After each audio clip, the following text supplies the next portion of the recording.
दर्शकों नमस्कार। एक बार फिर से उपस्थित हूँ आप सबके सामने विश्लेषण जन्म कुंडली का इस कार्यक्रम के अंतर्गत। आज जो आपके सामने कुंडली लेकर के आया हूँ, ये कुंडली आई है मेरे पास। वैसे तो ये पोरबंदर गुजरात की कुंडली है, पर ये रहते अभी अमेरिका के किसी प्रांत में हैं और इन्होंने अपने व्यवसाय के बारे में प्रश्न पूछा है। शुरू करते हैं आज का कार्यक्रम। कहीं नहीं जाना है, बिल्कुल बन के रहिएगा। कार्यक्रम के आरंभ में आपको मैं बात कहूँ, प्रत्येक दिन का कार्यक्रम देखा करिए।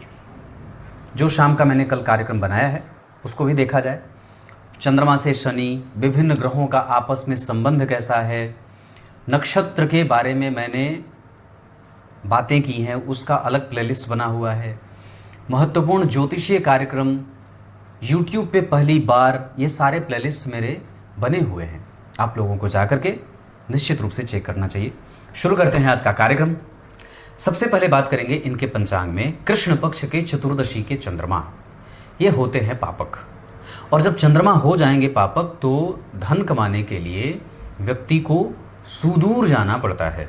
अब उसके जीवन में जो धन कमाना है वो इस बात पे निर्भर कर जाएगा कि वो अपने जीवन में कितनी मेहनत करता है ना। वो कितनी मेहनत करता है और उसके मेहनत में निरंतरता कितनी है। अगर मेहनत कम और अनिरंतरता हुई तो व्यक्ति के पास धन कम होगा।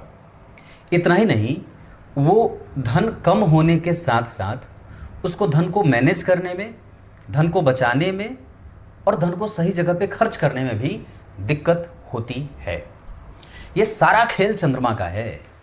इस कारण से कई बार जिस जातक की कुंडली में चंद्रदेव बलवान नहीं होते, कमज़ोर होते हैं, उसको अपने माता और पिता के भवन भूमि का सुख कम मिलता है। उसको अपने बल पे सारी चीज़ें इकट्ठा करनी पड़ती हैं। उसको कहीं से कुछ नहीं मिलता है, बने वो बल्कि लोगों को देने वाला हो जाता है। जिम्मेदारियां उसके पास दबाव बनाती रहती हैं, बच्चों की, माता पिता की, भाइयों की, कज़न ब्रदर सिस्टर होते हैं उनकी, बहन की, तो जितने भी सिबलिंग हैं उनकी, इनकी ये स्थितियां बनती हैं। इसके साथ साथ जब चंद्रमा पापक हो जाते हैं तो व्यक्ति के मन को मलिन कर देते हैं, है ना। कुलीन और मलिन में अंतर है। मतलब अब व्यक्ति दूसरों की प्रगति से कई बार अपनी तुलना करने लगता है।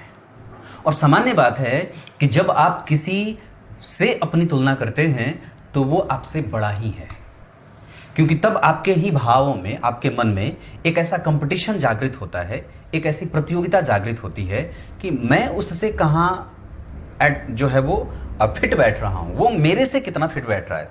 तो जिस व्यक्ति से आप तुलना कर रहे हैं वो व्यक्ति निश्चित रूप से आपसे आगे है, क्योंकि हम तुलना उससे ही या पीछा उसी का करना चाहते हैं जो हमसे आगे है। नहीं तो ऐसे तो सामान्यतः हम कह देते हैं ना, अरे वो तो बहुत दूर की बात है, मुझसे कहाँ उसकी बात। पर सामान्यतः ये जो चक्कर होता है दिमाग का, मन का, बुद्धि का, चित्त का, व्यवहार का, ये व्यक्ति के दुखों का कारण हो जाता है। और चंद्रमा इसी वजह से आपको तकलीफ देने वाले ग्रह बन जाते हैं, क्योंकि आपका मन सदैव दूसरों को पीछे करने के लिए मेहनत करने वाला हो जाता है। फिर आप अपने हर एक पराक्रम का परिणाम सकाम भाव से करते हैं और प्राप्त करना चाहते हैं। गीता जी के दूसरे अध्याय का 46वां 47वां श्लोक उठा करके पढ़िएगा। उसमें भगवान ने यही बात कही है कि कर्म के साथ जब योग नहीं जुड़ेगा तो वो निष्कामता को प्राप्त नहीं करता है, और ऐसी अवस्था में वो कर्म दुखदायक हो जाता है।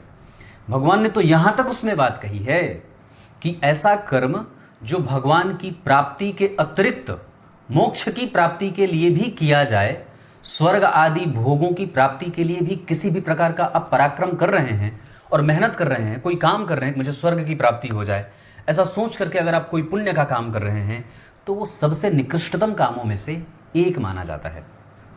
जहाँ इच्छा नहीं है वो योग है। तो ऐसा कर्म जहाँ पे उसके प्राप्त न होना और प्राप्त होने से व्यक्ति को कोई फर्क नहीं पड़ता। और ये इस बात पे ही लागू होगी बात कि आपके चंद्रमा कैसे है, क्योंकि व्यक्ति का मन बड़ा दुष्ट है। चंद्रमा का मन स्वतः इतना दुष्ट था कि देवताओं के देव गुरु बृहस्पति, जो देवताओं के गुरु थे, उनकी पत्नी तारा पे उनका मन आ गया था। तो जब वो स्वयं अपने मन को नियंत्रित नहीं कर पाए थे, तो हम तो मनुष्य ही हैं। बहुत गहरी बात है। इस वजह से मैं ये बात कहता हूं कि हमारी कुंडली का जो सबसे प्रमुख ग्रह होता है वो चंद्रमा ही है। और कुंडली विश्लेषण के माध्यम से आपको बहुत सारी चीज़ें समझ में आ जाती हैं कि वस्तुतः हमें काम सबसे ज़्यादा कहाँ करनी है। आप अगर सिर्फ कुंडली विश्लेषण में, मैं अब सामान्य बात करूँ, भगवान की बड़ी कृपा है गुरु जी की, कि चंद्रमा पे कितने पक्ष निकल करके सामने आ जाते हैं दिमाग में। अब यहाँ आपके ईर्ष्या, द्वेष, छल, कपट, मोह, मात्सर्य, आलस्य, प्रमाद, कुंठा, जागृति, प्रवृत्ति, सारा समझ आता है, सारा।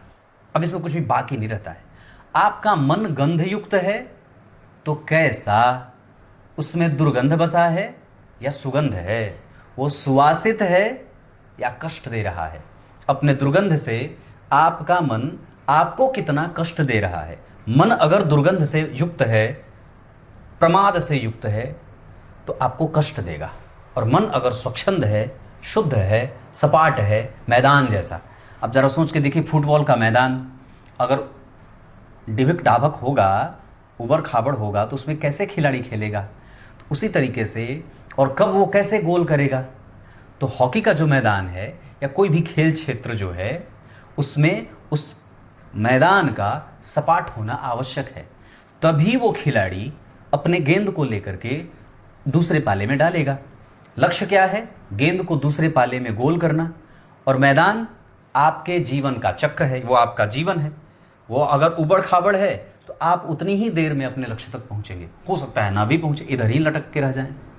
इस वजह से भगवान, ये बात बहुत आवश्यक होगी कि हमें सबसे ज़्यादा हमारे मन पे काम करना है। इतना ही नहीं, कृष्ण पक्ष के चतुर्दशी के चंद्रमा पे एक और भी दाग लग जाता है कि ये व्यक्ति के धन को बचाने नहीं देते और एक जैसा काम नहीं करने देते। वो बार बार काम की चिंता, बार बार काम में बदलाव और बार बार किसी दूसरे के बारे में अपना जो थॉट है वो बदल जाता है। इसका एक दूसरा पक्ष ये भी नुकसान में होता है कि व्यक्ति अपने पिता और माता से दूर रहने के लिए विवश हो जाता है। सामान्यतः अगर मैं अपने घर पे हूँ और मुझे पेट भरने भर का भोजन मिल रहा है तो मुझे कहीं जाने की कोई आवश्यकता नहीं है। पर यहाँ पे बात क्या हो जाती है कि यहाँ पेट इतना बड़ा है, मन इतना अशांत है, बुद्धि इतनी भ्रामक है कि वो थोड़े में संतोष कर ही नहीं पाती है। संतोष के दाता भी चंद्रमा ही होते हैं। चंद्रमा की बात मैंने खत्म कर दी। ये कुंडली है मीन लग्न की। लग्न के अधिपति देवगुरु बृहस्पति हैं। मीन लग्न वाले दूसरों के लिए सदैव तत्पर होते हैं और उनका दुख कई बार सिर्फ दूसरों के द्वारा दिया गया होता है। ये बात भी बहुत समझने वाली होगी। हम जो दुखी हैं उसमें सामने वाले के कारण हम दुखी हैं। हमारा दुख हमारे लिए दुखदायक नहीं है। हमारा दुख हमें उतना परेशान नहीं करता जितना दूसरे का दुख हमें परेशान करता है। इसके दो अर्थ निकलेंगे। एक, दूसरों की समस्या देख करके अपनी समस्या भूल जाना। ये पहली बात, ये इस कुंडली का प्रभाव होगा। दूसरा, उसका दुख जो उसने मुझे दिया है उससे हम अपने वर्तमान से लेकर के भविष्य को प्रभावित कर रहे हैं। जरा सोच के देखिए, अगर हम एक पूरे 24 घंटे में जितने श्वास लेते हों और उस श्वास के बीच में से अगर किसी एक व्यक्ति ने आकर के मुझे कोई परेशानी वाली बात कह दी, मुझे तकलीफ वाली बात कह दी, तो हमारा पूरा दिन बर्बाद हो जाता है। ऐसा नहीं होना चाहिए। और ये क्यों होता है? क्योंकि हमारी कुंडली के चंद्रमा परेशान है। आपने सामान्यतः कई ऐसे लोगों को देखे होंगे जो किसी दूसरे की बात को सुनकर के अपना वर्तमान कभी भी खराब नहीं करते, हवा में उड़ा देते हैं। पर ऐसा वो लोग नहीं कर पाते हैं जिनकी कुंडली में चंद्रमा और जिनकी कुंडली में देवगुरु बृहस्पति कमजोर होते हैं। देवगुरु बृहस्पति दूसरे सबसे महत्वपूर्ण ग्रह के रूप में माने जाते हैं। नवांश कुंडली में भी लग्नेश होते हैं, लग्न कुंडली में भी लग्नेश होते हैं। लग्न कुंडली के लग्नेश होकर के केंद्र में बैठे हैं और मंगल से दृष्ट हैं, जो इस कुंडली के भाग्येश हैं। तो सोच के देखिए कि आपकी कुंडली का लग्नेश अगर भाग्य भाव के स्वामी मंगल से दृष्ट है, इसका अर्थ होगा कि व्यक्ति साहसी है, हठी है और वर्गोत्तम लग्न की कुंडली होने से व्यक्ति ने अपने पराक्रम के बल पे अपने जीवन में धर्म को पकड़ करके, क्योंकि धर्म भाव के स्वामी लग्नेश को देख रहे हैं, प्रवृत्ति कब किसी की खराब होती है? चंद्रमा के बारे में मैंने कमजोरी बता दी, गुरु के बारे में कमजोरी बता दी। अब मंगल के बारे में बात करते हैं तो भाग्य भाव का स्वामी आपकी कुंडली के लग्न को देख रहा है, और जिसको देख रहा है वो आपका लग्नेश है, और लग्नेश ही व्यक्ति को प्रवृत्ति देते हैं। प्रवृत्ति का अर्थ उसका नेचर मैं बता रहा हूं, प्रवृत्ति मूलक और निवृत्ति मूलक वाली बात मैं नहीं कर रहा। प्रवृत्ति मूलक का अर्थ है कि आप किसी चीज से चिपक गए हैं, उसको छोड़ना नहीं चाहते, जबकि मैं जिस प्रवृत्ति की बात कर रहा हूं वो नेचर की बात कर रहा हूं। उस व्यक्ति का जो स्वभाव है वो मीन की भांति है, वो बार बार बदल रहा है किसी के लिए, किसी के प्रति, किसी के बारे में। और दूसरा, वो ज्यादातर दुख सिर्फ दूसरों के कारण प्राप्त कर रहा है, अपने कारण नहीं। अगर उसको स्वतंत्र कर दिया जाए जिम्मेदारियों से, लोगों से, परिवार से, तो वो बहुत ही सुखी है और उसके दुखों का कोई कारण ही नहीं बनेगा और वो मात्र सुखी इंसान ही बना रहेगा।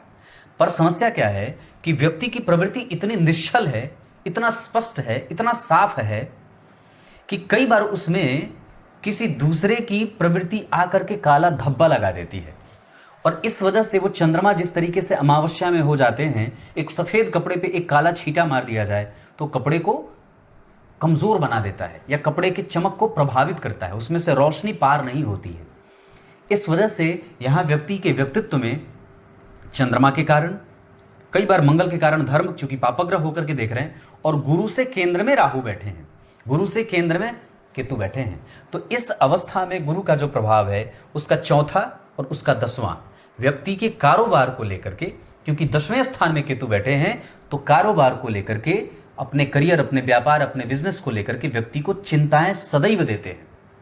और साथ ही साथ उस गुरु के चौथे भाव में राहु बैठे हैं जो उसके कारोबार, उसके मानसिक सुख, उसकी निद्रा, उसके परिवार का वातावरण, इन सबको वो किसी न किसी तरीके से परेशान करना चाहते हैं। अब होगा कि नहीं होगा वो परेशान? तो नहीं होगा। क्यों नहीं होगा? क्योंकि व्यक्ति की कुंडली का लग्न बलवान है, लग्न बली है, लग्नेश बली है, क्योंकि लग्न का अधिपति देवगुरु बृहस्पति के ऊपर मंगल उनके परम मित्र की दृष्टि है। पापग्रह होकर के भी मंगल देखेंगे तो थोड़ी बहुत परेशानी देंगे, क्योंकि प्रवृत्ति अब थोड़ी गुंडागर्दी वाली है, गुंडागर्दी वाली है या फिर कठोर वाली है, हावी होने वाली है, मजबूत तरीके से वो जल्दी प्राप्त करने की इच्छा रखने वाली है, षड्यंत्र, चापलूसी, तकलीफ देना और अपनी बात को मनवाना, मतलब एक आक्रामक रुख मंगल देंगे क्योंकि उनका प्रभाव है। पर कैसा? अब ये आक्रामकता, ये जो मैंने गुंडागर्दी वाली बात की, वो कितनी रहेगी? तो वो इतनी तीव्र और इतनी खराब नहीं होगी जितनी होनी चाहिए। क्यों नहीं होगी? क्योंकि लग्न पे अगर कमजोर भाव होता, लग्न अगर कमजोर होता, लग्नेश अगर 8वें में बैठे होते और मंगल की दृष्टि पड़ जाती, राहु की दृष्टि पड़ जाती, तो व्यक्ति की प्रवृत्ति डिग्रेडेशन में जाती, कमजोर होती, खराब होती, नीचे जाती। पर ऐसा नहीं होगा क्योंकि लग्न पे लग्नेश बैठे हैं और उस पे भाग्य का भी प्रभाव पड़ेगा, क्योंकि ग्रह जहां बैठा होता है, जहां देखता है, इन दोनों के प्रभावों से प्रभावित करता है ग्रह को, और जहां देखता है। तो मंगल यहां दिग्बली होकर के, बलवान होकर के, मित्र की राशि में, दशम स्थान में, मित्र की राशि में भाग्य भाव के स्वामी होकर के दशम स्थान में भाग्य का बल वृद्धि करेंगे। सिद्धांत लागू होगा यहां ज्योतिष का, कौन सा? कि किसी भी भाव में, किसी भी भाव का अधिपति, ध्यान से समझिए वो सिद्धांत में अब फिर से बता रहा हूं, कि किसी भी भाव का स्वामी अगर दशम स्थान में बैठ जाएगा तो उस ग्रह का प्रभाव जहां का वो स्वामी है चतुर्गुणित वृद्धि कर देता है, चौगुणी वृद्धि कर जाए।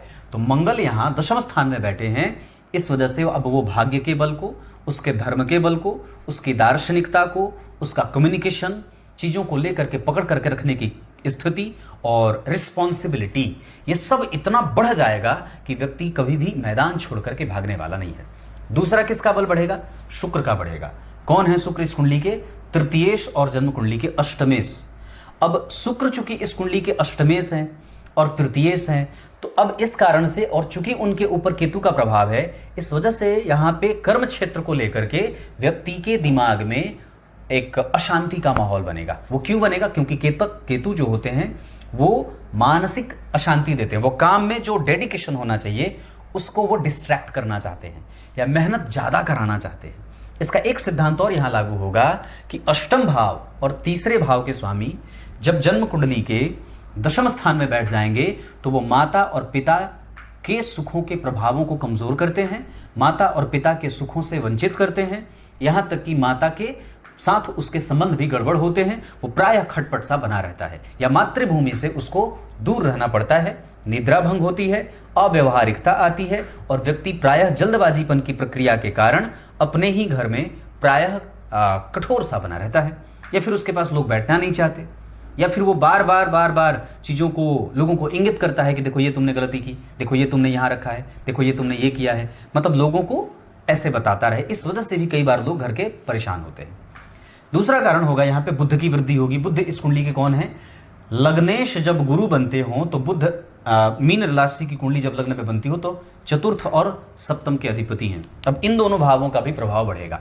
इस वजह से व्यक्ति भवन, भूमि, वाहन इन सब का सुख बढ़ेगा। अरे भाई, क्योंकि दशम स्थान है या आकाश है, तो इस भाव में जहां भी भाव, जिस भी भाव के स्वामी बैठेंगे उस भाव का बल वृद्धि करेंगे। तो भवन, भूमि, वाहन आदि का सुख, विवाह का सुख, दाम्पत्य का सुख, परिवार का, मतलब सुखों की वृद्धि होगी। पर दूसरे तरफ बुध और भी बढ़ाएंगे तो बाधा यहाँ पे जन्म कुंडली के सप्तमेश बाधकेश भी हो जाते हैं। स्वाभाविक जो कुंडली है ये द्विस्वाभाविक कुंडली है, सप्तम भाव यहाँ पे बाधकेश हो जाता है। तो अब बुध चूंकि जन्म कुंडली के सप्तमेश और चतुर्थेश होते हैं तो यहाँ पे दशम स्थान में जब बैठेंगे तो ये इन दोनों भावों का फल बढ़ाएंगे। तो एक तरफ तो उन्होंने सुखों की वृद्धि की, दूसरी तरफ वो उसमें बाधाएं भी डाल रहे हैं। मतलब बुध की जो दशा होगी वो आरंभ में थोड़ी कठोर जाएगी और बाद में धीरे धीरे जाकर के वो अच्छे परिणाम देगी। ये शुभ ग्रहों का नेचर होता है। पर यहाँ पे बुध किसका फल ज्यादा करेंगे? अब यहाँ पे दूसरा ज्योतिष का सिद्धांत लागू होगा और क्या कहेगा कि जन्म कुंडली के बुध या कोई भी ग्रह जो दो भावों का स्वामी है, अगर वो विषम संख्या की राशि में बैठा है तो अपनी गौण राशि का फल करेगा। इसका अर्थ है कि यहाँ बुध जो बैठे हैं वो विषम संख्या की राशि में बैठे हैं, तो बुध का ज्यादातर परिणाम जन्म कुंडली के चौथे भाव का मिलेगा और बाधाएं उसके जीवन में कम सी रहेंगी। वो देख क्यों रहा है बाधाओं को, उसका दिमाग बाधाओं के पीछे क्यों जा रहा है? क्योंकि उसकी कुंडली में चंद्रमा पीड़ित है, परेशान है, अमावस्या दोष से युक्त है और गुरु राहु और केतु के मध्य में है। साथ ही साथ उस गुरु के ऊपर मंगल की भी दृष्टि है, क्योंकि मीन लग्न की कुंडली के लिए मंगल द्वितीयेश और भाग्य के अधिपति होकर के दशम स्थान में पापग्रह भी होते हैं। तो ऐसा भी उसके ऊपर शनि की दृष्टि है। राहु केतु के प्रभाव में आ गए, क्योंकि राहु केतु केंद्र में आ गए। मंगल का प्रभाव हो गया तो मंगल तो चलो फिर भी धन को लेकर के है। और एक बात और भी लागू होगी यहाँ, द्वितीय भाव के स्वामी जब दशम स्थान में बैठते हैं तो व्यक्ति जब तक जीवित रहता है तब तक उसके पास काम रहता है। वो कभी भी खाली नहीं बैठना चाहता है, उसकी प्रवृत्ति ही ऐसी है। और ये प्रवृत्ति क्यों आ रही है? ये मंगल के कारण है। तो ये ऐसा ही नेचर ग्रह अपनी दशा में भी प्ले करेगा। लग्नेश और लग्न अगर शनि, मंगल, राहु, केतु के संपर्क में है तो अब जीवन जो है वो इतना सरल नहीं है। जीवन इतना सरल नहीं होगा। अब क्यों सरल नहीं होगा? याद करिए, मैंने एक सिद्धांत बताया था कि जन्म कुंडली के किसी भी भाव पे अगर शनि, मंगल, राहु, केतु आदि ग्रहों की दृष्टि पड़ जाती है तो वो परेशान करता है। तो लग्न पे मंगल की दृष्टि, लग्न पे शनि की दृष्टि और लग्न से केंद्र में राहु और केतु, इस वजह से व्यक्ति का जो सफल होना है वो बहुत ही मालपुआ की तरह नहीं है।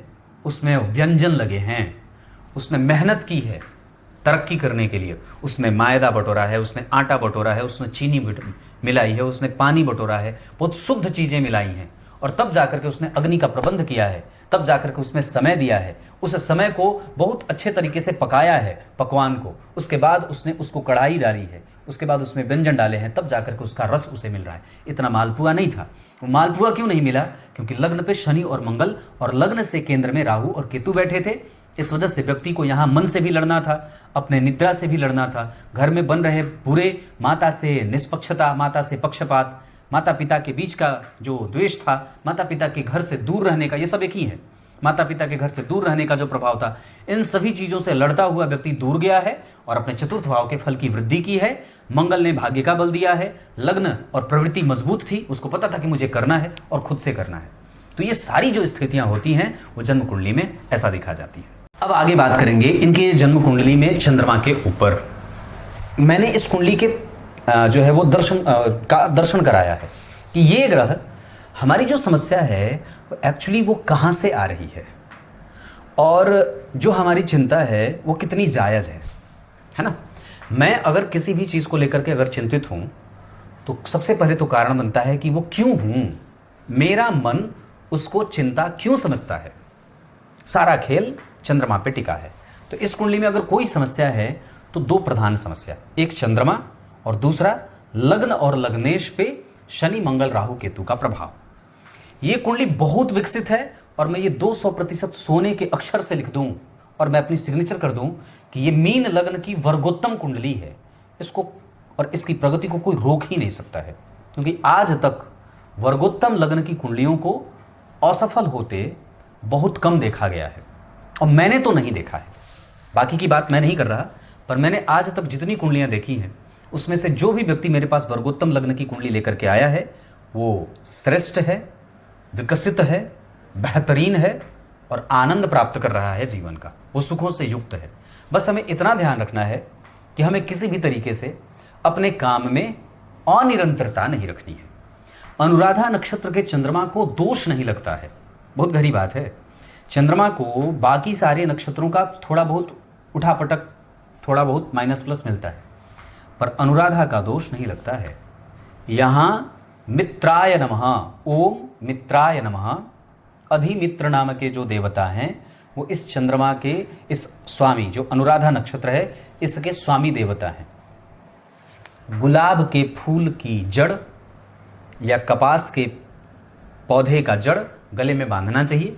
ओम मित्राय नमः इस मंत्र का जप करना चाहिए। साथ ही साथ चंद्रमसे नमः इस मंत्र का भी जप करना चाहिए। किसी गुरु से दीक्षित होकर के अपने गुरु मंत्र को स्वीकार करिए और गुरु की आज्ञा पा करके निश्चित रूप से, मैंने क्या बात कही थी, गुरु वही श्रेष्ठ है जो अपने शिष्य का उत्थान करे, आध्यात्मिक। माता वही श्रेष्ठ है जो अपने बच्चे को मोक्ष दिला दे, है ना, उतना उसको बढ़िया ज्ञान दे दे। तो ये बातें, या जीवन वही श्रेष्ठ है जो दोबारा जीवन ना दे, मर गए तो मर गए, और मृत्यु वही श्रेष्ठ है जो दोबारा मृत्यु का कारण ना बनने दे। तो ये सब हमें ध्यान रखना चाहिए। ओम मित्राय नमः, गुलाब और कपास मैंने कहा है, जो मिल जाए आप धारण कर सकते हैं। इसके साथ साथ इस कुंडली की आयु अच्छी है। ये कुंडली में अभी दशा चंद्रमा की ही चल रही है, हालांकि पंचमेश होकर के नवम भाव में नीच रंग भंग राजयोग लगा रहे हैं। शुक्र केतु बुध के साथ मंगल यहाँ बैठे हैं। यहाँ पे मंगल का प्रभाव ज़्यादा रहेगा और वो अच्छे भी हैं। बुध दशम स्थान में कभी कमज़ोर होते नहीं हैं।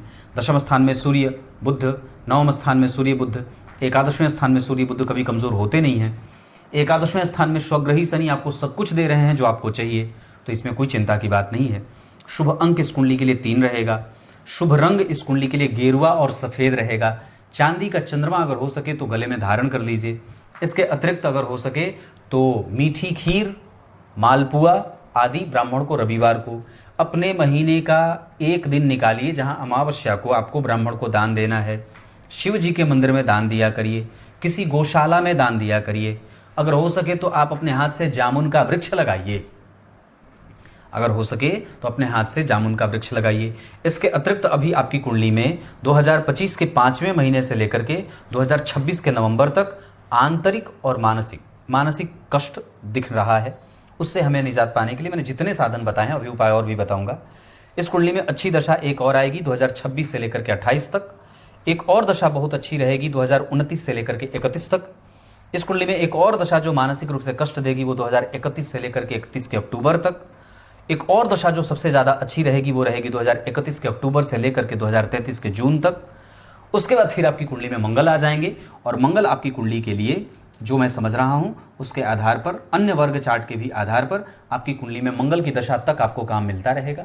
हालांकि वो आपके जीवन की अंतिम दशा लगभग सी रहेगी। हालांकि मंगल के बाद राहु आएंगे, अगर मंगल की दशा तक आप रहते हैं तो थोड़ा कष्ट रहेगा, नहीं तो राहु में कष्ट फिर वापस होगा। मानसिक कष्ट ज़्यादा इस कुंडली को होता दिख रहा है, शारीरिक कष्ट इस कुंडली में नहीं है। वैसे मंगल की दशा में काम मिलेगा, राहु की दशा में थोड़ी बहुत शांति रहेगी, पर मन चिंतित राहु करते ही हैं और वो उनका बेसिक स्वभाव है। इसके साथ साथ अगर मैं बात करूं तो हमें अब जहां पे सबसे ज़्यादा काम करना है वहां हमें काम करना है। राहु केतु की दशा भी अगर मैं कुछ हद तक और भी बातें कर दूं तो 80% तक आपके राहु अच्छे परिणाम देंगे। मंगल भी आपकी कुंडली में 100% तक सामान्यतया श्रेष्ठ परिणाम ही करते देखे जा रहे हैं। खराब नहीं है दशाएं, आने वाली दशा पे भगवान की बड़ी कृपा है और कम से कम वो कमज़ोर नहीं है, डरने की कोई बात नहीं है। हाँ, इस अंतर दशा में जब कभी भी आपको गुरु का, शनि का, सूर्य का और मंगल का इसमें से जब कभी भी शनि का अंतर आएगा तब आपको कष्ट होगा। और जब कभी भी आपको थोड़ा बहुत गुरु की दशा में भी, अंतरदशा में मानसिक, शारीरिक, आर्थिक रूप से कष्ट होता है, जहां व्यक्ति का परिवार, व्यक्ति का व्यक्तित्व प्रश्न चिन्ह पे लग जाता है। वैसे आपकी कुंडली में सूर्य का प्रभाव भाग्य भाव में है और उनके ठीक तीसरे घर में शनि बैठे हैं। इस वजह से सरकार से बच के रहिएगा। सरकार और सरकारी नियम का सदैव पालन करिएगा। टैक्स, आपकी प्रवृत्ति बड़ी अच्छी है, आपका कम्युनिकेशन बहुत अच्छा है। दाम्पत्य वगैरह का सुख आपकी कुंडली में ठीक ठाक है, मैं उसे कमज़ोर नहीं कहूँगा। हालांकि कलहपूर्ण वातावरण राहु चौथे भाव में देते हैं। नवम भाव में सूर्य और चंद्रमा कई बार व्यक्ति को राजनीति से परेशान करने वाले भी बना देते हैं। मंगल के साथ शुक्र बैठे हैं। आप काम बहुत अच्छा करते हैं, बिल्कुल साफ करते हैं, स्पष्ट करते हैं। चीज़ों को सजाना, मेंटेन करना, बहुत अच्छे तरीके से जीवन को जीना, ये सब आपको बहुत अच्छा आता है।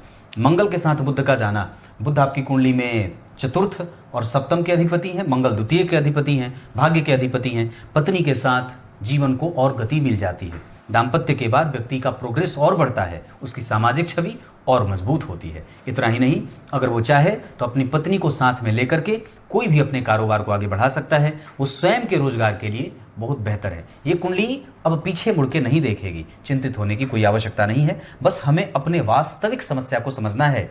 जीवन में श्रेष्ठता प्राप्त करने का सर्वसामान्य ग्रंथ और सबसे बेहतरीन, सर्वोत्कृष्ट श्रीमद् भगवत गीता है। गीता जी के 11वें अध्याय और दूसरे अध्याय का पाठ नित्य प्रति व्यक्ति को करना चाहिए, एक सुबह में, एक शाम में।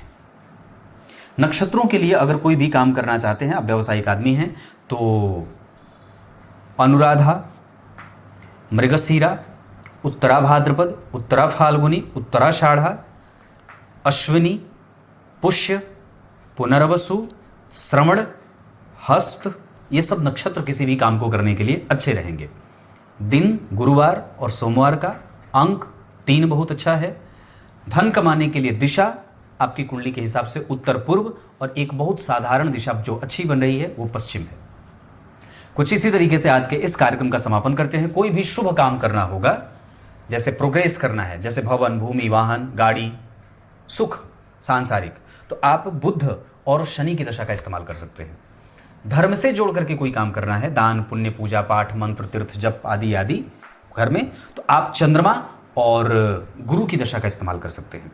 संतान से संबंधित अगर कोई भी निर्णय लेना हो तो आप बुध और चंद्रमा की दशा का इस्तेमाल कर सकते हैं। दशा मतलब अंतरदशा, महादशा, प्रत्यंतर। इसके साथ साथ अगर घर में पूजा पाठ के लिए मैंने बता दिया, यात्रा, बिजनेस बदलाव, किसी भी प्रकार का कोई कार्य क्षेत्र में बदलाव करना चाहते होंगे तो आपको गुरु और शुक्र की दशा का इस्तेमाल करना चाहिए। तब तक के लिए बहुत बहुत नमस्कार।